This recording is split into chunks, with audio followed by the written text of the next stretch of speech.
کہ ہم نے ان سے کہا تھا کہ شہر میں داخل ہوتے وقت تم نے کیا کہنا ہے؟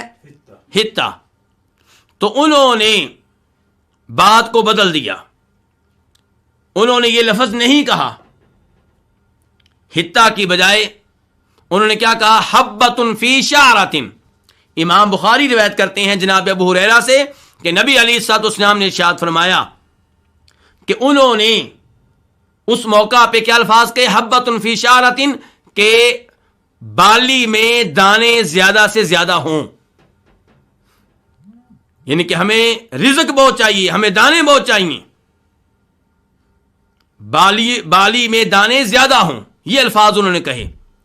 اور یہ وضاحت اللہ نے یہاں قرآن کی آیت میں نہیں بتایا کہ انہوں نے جب لفظ کو تبدیل کیا حتہ کی جگہ پہ کچھ اور کہا تو کیا کہا. قرآن میں بتایا گیا؟ جی نہیں بتایا گیا. قرآن میں نہیں بتایا گیا. اب میں نے اس کی وضاحت کر دی کس کے ذریعے؟ حدیث کے ذریعے. حدیث کہاں پہ آئی ہے؟ صحیح بخاری میں. افسوس سے کہنا پڑتا ہے جب ہم امین احسن اصلاحی صاحب کو دیکھتے ہیں تو وہ یہاں پہ کیا کرتے ہیں؟ وہ کہتے ہیں کہ اللہ تعالیٰ نے نہیں بتایا کہ انہوں نے کیا کہا.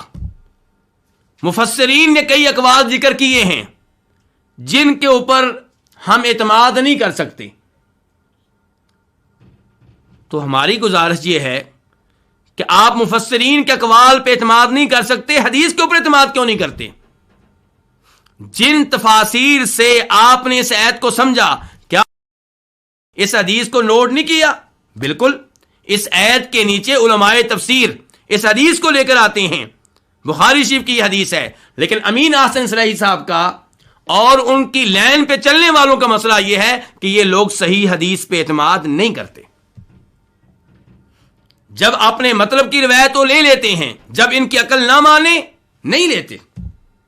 البتہ وہاں پہ امین احسن اصلاحی صاحب نے تورات و انجیل کی عبارتوں کی طرف اشارہ کر دیا ہے کہ تورات و انجیل میں کیا بتایا گیا کہ انہوں نے اس موقع پہ کیا کہا.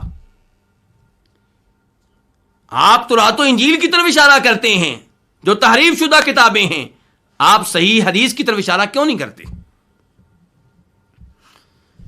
تو کہنے کا مطلب یہ ہے کہ اللہ تعالی نے بیان کیا کہ ان لوگوں نے جنہوں نے ظلم کیا، بات کو بدل دیا. اس سے پتا چلا کہ بات کو بدلنا بہت بڑا ظلم تھا. انہوں نے اپنے اوپر بہت بڑا ظلم کیا. اللہ نے جو حکم دیا تھا اس کو نظر انداز کر کے، حتہ کو نظر انداز کر کے، حبۃ فی شعرۃ کا نعرہ لگا کر انہوں نے ظلم کیا اور اللہ تعالیٰ کی تعلیمات کا اور نبی کی تعلیمات کا مذاق اڑایا.